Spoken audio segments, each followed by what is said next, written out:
Hello and welcome to the VST playoff roundup. This time we're breaking down the boys' week of basketball. There were, just like in the girls we did yesterday, there were upsets, there were surprises, we had some tight matchups, and we've got a couple free for alls. So we're just going to jump right into it and get into the open and right up on top. Kenny's bracket was busted. Narbonne, the number one seed. I'm gonna let him go in it when he gets it. They lost to Westchester by 4. It was 60-56. So Westchester goes on to the quarters. The semis. And then you had number 4 Taft taking care of business against King Drew, 66-43. So they will be hosting Westchester in the semis. Actually, recorrect. They'll be the designated home team. Semis will be played in Pasadena College. Then number 2, Birmingham took care of business against San Pedro, 76-64. And Fairfax outlasted Crenshaw, 74-71. So the semis are set up this coming weekend. Taft designated home team against Westchester. Birmingham against Fairfax. And I don't know if it was Eric's wish, but we have the potential of an All-Valley Open Division final. Kenny, you're hurting a little bit because Narbonne put it on you. Yeah, I mean, upsets aside, which really destroyed my bracket. But aside from the upsets, what we saw was some competitive games in that first round. We saw great performances from our two representatives from the city section in that opening round in the open division. Taft and Birmingham went out and made statements that they may be the two teams to beat and may be on a collision course for a championship rematch. And we might very well be on our way to getting Taft Birmingham 3. And we know how tight and how competitive and hard fought those two matchups between those two West Valley rivals were this season. So where both teams are one win away on February 18th from making that a reality. Taft, you got to give them credit. They're peaking at the right time. They haven't lost since that first matchup to Birmingham on the road. They've won 8 games in a row since. But this Westchester team sort of kind of went out and proved that, hey, they're going to be tough to deal with. And we know that. Like these 8 teams in the open division, whether you were seeded 1 or you were seeded 8, 4, 5, whatever, all these teams are supposed to be a cut above the rest, and none of these games really are surprise or really upsets. We saw that with Fairfax and Crenshaw on the bottom side of the bracket, a 3-point game. It was back and forth. It was a close contest, and Fairfax was able to pull out the victory there. What's interesting about these two matchups, aside from a hot Taft team having to deal with a Westchester team that's ready to poised to pull the upset and try to get themselves into a championship appearance.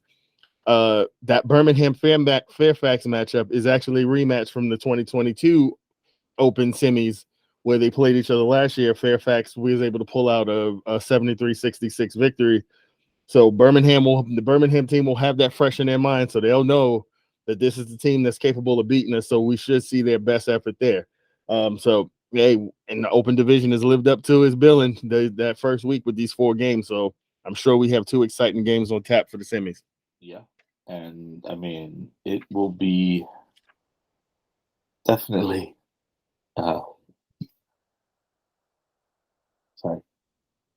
Yeah, it definitely will be appointment viewing, and something we should all try to keep an eye on. And that'll take us into D1. And there were a couple matchups that set them up for their semis. First set, you had El Camino was visiting Hamilton. It was the 9 at the 8. And El Camino almost ran over him. It was a 75-52 finish. And it kind of showed that they were ready to start the playoffs after a tough West Valley schedule. They went into Venice, and Venice did what the number one seed in D1 is supposed to do: 72-45. They're in the semis. We talked about this. The top three or four teams in D1 were a part of that kind of bubble that could have been open division teams. So Venice taking care of business like that is kind of what you expected. And they'll be facing Laces in the semis. Now, at the bottom of the bracket, number 7, Chatsworth beat Southeast. It was 76-63. And they went into what we were hoping would happen. And it was a coveted, hard fought matchup when Chatsworth visited Grant. Elijah Arenas walking into his dad's old stomping grounds. And he put a scare into Grant. Chatsworth was up at halftime, but Grant pulled away. It was 85-73. There, Grant is in the semis. On the bottom, Granada Hills defeated Roosevelt pretty handily. It was 67-39. And then they went into Palisades and essentially pulled the upset. 2-point victory, 51-49. And now they get Grant. And that is a team I don't think people really want to face because they know Grant is a tough team. They showed it. They've battle tested. They were in that, like we said, that group of teams that could have potentially been an open contender. So the semis are set in D1. Venice and Laces and Grant Granada Hills. Kenny. Yeah, this was for as chalk, aside from Elko's win over Hamilton, but in the 8-9 matchup, I don't know if you consider a win either way an upset. As much as things sort of went chalk in that opening round, when we got to the quarterfinals here, that was where we saw a couple of upsets. We saw Laces go on the road and beat Gardenia on a buzzer beater 3, which was incredible. We saw Granada hit a shot. This was the buzzer beater bracket where two of those matchups, and the two upsets were on buzzer beaters. Laces won with a late 3. Granada won with a late shot to pull the upset on Palisades. But the real story in this bracket to me is when you look at what happened in that Grant and Chatsworth game. And the reason why this story is here is because you saw a bit of what the future might become in this Chatsworth team, and with brighter days being ahead of them. And then you also have to talk about what Grant was able to do in kind of showing that championship medal and showing a team that they're the real deal, because Chatsworth did what you're supposed to do as a 7 seed going on the road in a game that you're not supposed to win. They came out guns blazing. They came out firing. They gave Grant their best shot. This team had a 41-30 lead at the half. Elijah Arenas finished the game with 30. They looked incredible. But when you have a veteran team, when you have a team that knows how to win, they didn't get rattled. And Grant came out in that third quarter, a 30-5 third quarter, led by Byron Mendez. They hit 11 threes in the game. Most of them were in the second half. They came out firing. Byron Mendez had, I think he had 24 in the game. He had 5 threes. They came out and they did what they were supposed to do in the second half, and they shut Grant and they shut Chatsworth down to kind of advance to the semifinals. It was a great game. It was probably the most exciting game, aside from the buzzer beaters, but just the idea that it looked like Grant might be down for the count, and then they came back in that third quarter with a hellacious effort and kind of snatch victory from the jaws of defeat to move on, which sets up a really intriguing matchup in the semifinals between Grant and Granada. Granada's kind of been a team that's been under the radar. You play in the West Valley. We understand that Birmingham and Taft are sort of a cut above everybody else. And Granada, just like Chatsworth and a lot of other teams in that league, they took their lumps going up against those two opponents. But what they've done here in this D1 playoff is say, hey, we are tough. We might not be Birmingham and Taft, but anybody else, we'll give you a game.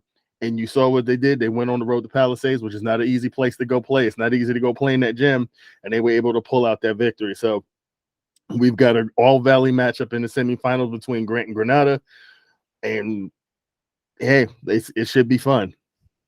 And one more note on that Grant Granada matchup.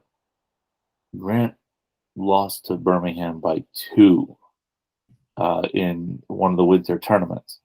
So this is a team that we've said schedule's tough. They know who they want to be, and it's likely to be a dogfight. I can see this either being close the entire way or kind of similar to Chatsworth. If Granada puts a scare into them, either they pull it or Grant will wake up and say, we you almost got us. But I think that's going to be one to really, really keep an eye on. All right. On that, go into D2. We had quite a few matchups here, and left standing is 2 of them. And there was definitely a bit of a surprise factor here. You had Cleveland visiting Verdugo Hills at the top of the bracket, and Cleveland advanced. It was not as close as you would like the game to be. If you're Verdugo Hills, you're thinking, we can play with anybody. We've shown that we're tough. But Cleveland came out and said that they're also tough. They're battle tested. And they took it. They'll be facing Rancho Dominguez in the D2 quarterfinals. Next, the quarterfinal matchup is Southgate and Legacy. Don't have too much on that one. Pauley was the play-in on that. They got past Roybal. I'm sorry, they lost to Roybal. It was a 68-62 finish, and Roybal went in and lost to Southgate to set up the Southgate quarterfinal matchup. Then down in the bottom half of the bracket, Socius went into LA and wasn't really able to pull it out. It was a 67-51 final. And then the Kennedy University matchup. This one was tight and went all the way to the edge. Kennedy pulled it out 49-48. They'll be facing the number 2 seed Bravo. So there's an interesting matchup for them there. And then Sylmar was at Marshall, and Marshall took care of business. It was a 63-56 finish. So Marshall will be at number 3 Eagle Rock in the quarters. But we've got Cleveland and Kennedy left in the Valley. Some interesting matchups here in the quarters for D2. What do you got? So to me, this bracket comes down to what we talked about last week when we sort of were kind of previewing what could happen in D2 in this boys region. And me and Eric kind of went back and forth, and we both pinpointed that Verdugo Hills Cleveland game was intriguing from the standpoint of you could realistically see whoever emerged from that game having a real shot to go on the road, knock off Rancho Dominguez, and make a run to a Division II championship. Cleveland went to Verdugo Hills, and they did exactly what I thought they'd do. It was a hard-fought game, but Cleveland sort of put the game away when the opportunity presented itself, and they move on to take on Rancho Dominguez in the quarterfinals. The thing about this Cleveland team that's so intriguing is that, yes, while you look at their record and they didn't have the greatest record this season, which quite frankly, a lot of it has to do with playing in the West Valley in that gauntlet you have to run in that league compared to if you were playing in some of the other leagues in the city. This is a team that when I've seen them play a few times this year, I thought that this team was built for the postseason. They present a bit of balance on both sides of the ball with quick, shifty guards who can make shots from the outside, with the ability to rebound against opponents who might be smaller on the interior, which is where they run into problems when they play teams like Birmingham and Taft, but you're not going to see a Birmingham or Taft in Division II. And against Verdugo Hills, you saw them be able to attack Verdugo Hills downhill. They were able to find easy buckets, and they were able to put the game away and move on. I think that this matchup against Rancho Dominguez, I think that it's not out of the realm of possibility that they can go on the road and do it again. And if you get past Rancho Dominguez, then all bets are off. This team could easily find itself in the D2 championship and going all the way. And for the other team that's still standing from the Valley and Kennedy, every now and again, when you get into the postseason, you have that matchup or that first matchup out where you just have to find a way to survive and advance. As cliche as it sounds, but it happens. It's a 7-10 matchup. The teams were evenly matched. University gave it their best effort, came on the road and gave it their best effort. But Kennedy did what they had to do, and they survived. You take a 1-point win, because guess what? A 1-point win, a 10-point win, a 20-point win, they all count for the same thing. They count as a W. You move on, and you move on to your next challenge. Now they have to go and deal with a tough Bravo team on the road. Won't be easy, but from what we've seen from this Kennedy team and how they kind of scrapped in the Valley Mission League this year with the likes of Silmar and Canoga and the teams that were chasing them, that this is a team that's battle tested and they are going to be good to go. So I think that they have a really good shot to go into Bravo and pull the upset. And we may very well be sitting here next week talking about two Valley teams finding their way into the semis with a real shot at making the championship. That would be quite the story next week, wouldn't it? Mm-hmm. The D2 turnaround kind of having essentially an underdog Cleveland and Kennedy team was in the middle of the pack, both making a run. That would be something. That takes us into D3, where we had a few matchups, and we've got a couple quarterfinal setups with Valley teams looking to make some noise. And most of what we had was in the bottom of the bracket here. But up top, number 5 North Hollywood was facing number 12 Vaughn. And North Hollywood did what it was supposed to do. It was an 83-66 victory there. They're going into the quarters to face an upstart. New West Charter beat Mendez in the first round opening, went into Franklin and pulled a big upset. And now they're going into North Hollywood with the opportunity to try to pull another upset. So NoHo's got to be careful there. And down in the bottom of the bracket, San Fernando and Monroe, these are two teams that had pretty rough regular seasons, did just enough to get into the play-in. And it was a close matchup. They seem to be equally matched up. San Fernando advanced 54-51. And they went into Arleta. And Arleta, as the 2 seed, did what you would expect them to do. It was a 63-50 victory there. So they're going on into the quarters. Northridge Academy was a 7 seed, and they were hosting Wilson.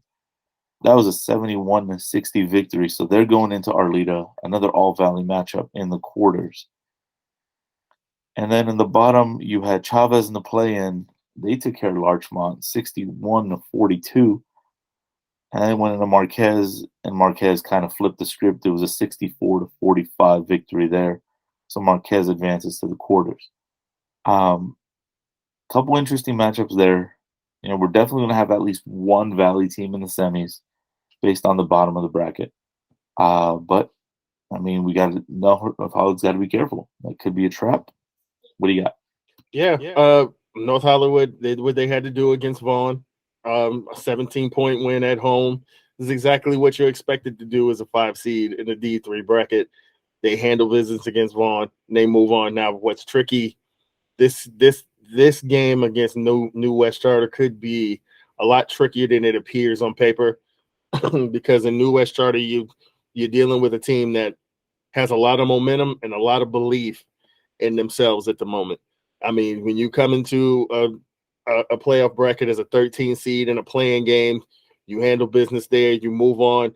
What they did when they go into Franklin shows you that this is just a team that says, hey, we know we're not supposed to be here, but we got to roll the balls out and play. So what does it hurt to come out and give it your best shot? And sometimes that's all you need as a team. If you've got a couple of guys who can get some buckets for you, you can go on the road and do what's not expected of you. They're the ones playing with house money at this point from this point on in the tournament.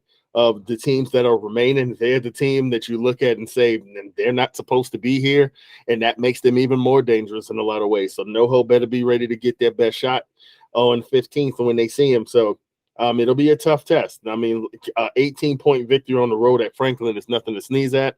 And North Hollywood, they better be prepared. And on the bottom side of that bracket, I mean, our leader in Northridge Academy, again, a team like Northridge Academy, they had a very gaudy record this year, similar to what we saw with San Fernando on the girls' side, where you kind of looked at the record sideways and said, I'm not sure about the quality opponent that you saw all year, but hey, this is the chance where you get to prove it. You go on the road to our leader and win that game. There's a ton of validation in what you are supposed to be as a team. It won't be easy. This our leader, this Mustangs bunch is they're a scrappy group. They're not going to give anything up. So if Northridge Academy is going to go in there and pull the upset, they're going to have to come with their best game of the season. So it'll be intriguing. But either way, we know we will have at least one team from the Valley in the semifinals in D3, and that's exciting in itself. That's definitely exciting. And then going into D4, we had multiple matchups. And after that, we only got 2 teams standing. So we'll jump right into there. We had an all-Valley matchup in the play-in. Lakeview Charter was hosting Lake Balboa, and they took care of business. It was 42-31. And then they went into Sotomayor, and I was a little surprised by the scoreline here. It was 68-32 with Sotomayor advancing into the quarterfinals. And on the bottom of the top that bracket, you had Valor Academy going in Diego Rivera, and Diego Rivera took care of business. It was a 70-61 victory. And then they went into Canoga Park, and Canoga Park took care of their job. They did what they were supposed to as a home-seeded team, number 4. It was a 55-35 victory, and they'll be facing West Adams in the quarterfinal. Bottom of the bracket, East Valley, the 15 seed, they beat Aspire All-In University Prep 50-40, and they went into Middle College and gave them a run. 50-45 final. Middle College advanced. And then at the very bottom, you had the number 6 seed, Valley Academy, Voss. They beat Fauché 54-45. And now they go into Huntington Park, the number 3 seed, for the quarterfinal matchup. So we got a couple teams standing, couple interesting things to look at. What do you got? Yeah, so I'll start at the bottom for this one. Voss, a good victory at home against Fauché. It'll be a little tougher for them going on the road at Huntington Park, but it's not out of the realm of possibility that they could win that game. Huntington Park had to hold on against Maywood for a 6-point victory. So, like I said, once you get to D4, it really does feel like you're kind of splitting hairs as to which teams are better in these matchups. There's a lot of parity amongst these teams once you get to this spot. So we'll see what Voss can do on the road at Huntington Park. Now, Canoga, that 20-point win over Diego Rivera was exactly what I wanted to see from this team. I thought that they were a bit underseeded here in D4. I thought they should have been the top seed in D4 for what they had done this year. Yes, they faded down the stretch in the Valley Mission, but when you looked at them compared to the teams that were sitting at the top, I thought you could make the argument that they should have been 1 and maybe Sotomayor should have been 2. They should have been the top seed here. And you know what? That the way you prove that you were underseeded is you go and you take your first opponent and you take them behind the woodshed and you breeze past them. And that's what they did against Diego Rivera. So now you'll have a tough matchup against West Adams, who they blew out Los Angeles Leadership pretty handily in their first round matchup in that 5-12 game. So it'll be tough for them. But I do think that if they can survive this one, they've got a really good shot to get all the way to the championship in D4. All right, so that takes us into the D5 bracket. All the Valley action we had was in the top of the bracket. We had 3 matchups we were keeping an eye on in the beginning. So we had Valley Oaks, Voices. They were hosting Alliance Marine Institute as a 16-17 matchup. Alliance Marine took it. Parity's alive, but they took it pretty easily. It was a 53-35 win, and Alliance went into Port of Los Angeles. And this one was a little ugly. Port of LA took it 92-65. Let's jump into the quarters there. And then the 8-9 matchup, you had the 8 seed North Valley Military Institute. They beat Alliance Bloomfield 57-47. So NVMI gets into the quarters. And that's based on what Port of LA did to Alliance. I'm hoping it's going to be a bit of a closer matchup for NVMI. And then in the bottom of the bracket, you had Triumph Charter hosting East College Prep, a 5-12 matchup. And Triumph took care of business 40-35. And they move in to the quarterfinals. And they're facing an upset-minded New Designs University Prep, who went into Diamond League, which was the 4 seed. And they won a tight one, 52-50. So Triumph will get a home game again. But they got an upset-minded team coming in, and the top of that bracket looks like it's going to give us potentially a shot at a semifinalist in D5. Yeah, when you look at D5, like I said, we're splitting hairs in terms of parity amongst these teams, as evidence of the fact that the number 3 seed in Math and Science got knocked off, and the number 4 seed in Diamond League got knocked off in this first round. So, I mean, anything goes in this particular division when you're talking about these teams. I'm sure Port of Los Angeles would disagree with me with what they did against Alliance Marine, but again, I just think that NVMI will be able to keep that game a lot closer than Alliance probably was able to do. So you roll the balls out and you see what can happen. Now, in terms of our other Valley team in Triumph, it was a close matchup with East College, but like I said, those 5-12 matchups are tricky. But they found a way to get it done. And now they're going to deal with an upset-minded New Designs team. And like I said, at the end of the day, I have Triumph getting all the way to the D5 championship. So for me, I think that they are more than capable of winning this game. I think if they have their heads on straight and play a clean game, they should get past New Designs. Then you take your chance against that winner of Port of Los Angeles and MVMI matchup from the top of the bracket. So I think it sets up good here for us to have at least and maybe both of them against each other in the semifinals in D5, and then we'll see what happens from there. Yeah, we got exciting matchups. There's definitely going to be some close ones just from looking at it on paper, and never ever count out the possibility of upsets, because once you're on that court, anything can happen. So that was an exciting week of basketball. We've got an exciting week coming up. So when we see you next, we will be recapping the lower division quarterfinals and semis. Everybody will be done with those setups by the time we come to you again. So we will be doing finals previews and recapping everything up to the semis next week. Yeah, and I just have a sneaky suspicion on this boys' side. I'm willing to go on a limb here. I think that in at least 4 of the 5 championships, we may see a Valley rep. I just think that the way that these brackets sort of break down, that we may have plenty to discuss in terms of having a few teams from the Valley having a chance to hoist some banners. So it's exciting, and we'll see how it all plays out. So I gotta ask you here. You said 4 or 5. We got 6 divisions. Yep. There's one that you feel will not have a Valley rep? Who? I think the road is tough. obviously in D5, when you look at we're down to two teams there. It might be tough for those teams. It might be tough to get past Port of Los Angeles in that top side.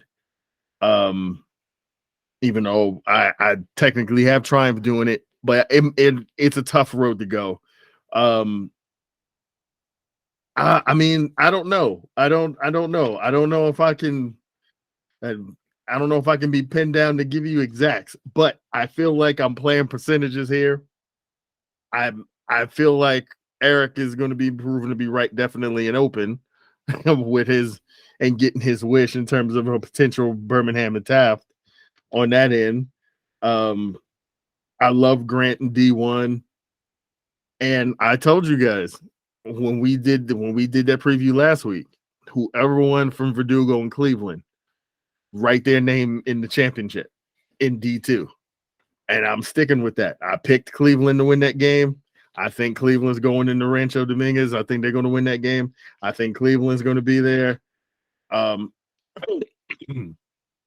think the winner of this Arleta Northridge Academy game, I think they end up in the D3 championship. So you know what? Maybe I'm underselling it. Maybe I think more than 4. Maybe I think we're going to have a Valley rep in all of these, but we'll see. We'll see. Maybe maybe if the genius rings true, maybe we have one in every city championship game. So it's going to be fun to see how it all plays out. It really is. And like we were saying for the girls' ones, the boys' ones do tend to pack the gyms a little more because for whatever reason, that's just what happens. Still, we're going to remind you, go out, pack these gyms, celebrate these kids, let them know how awesome they are. What they are doing is special, especially since now we're in the quarterfinals, semifinals. These are runs. This isn't something that happens every year. Even if you're one of those open teams that believes it's your year every year, you got to understand it's actually special. So get out there, pack the gym, show the love. That's what we're here for. We're here to show love. Put the Valley out there. And we'll see you next week. Peace.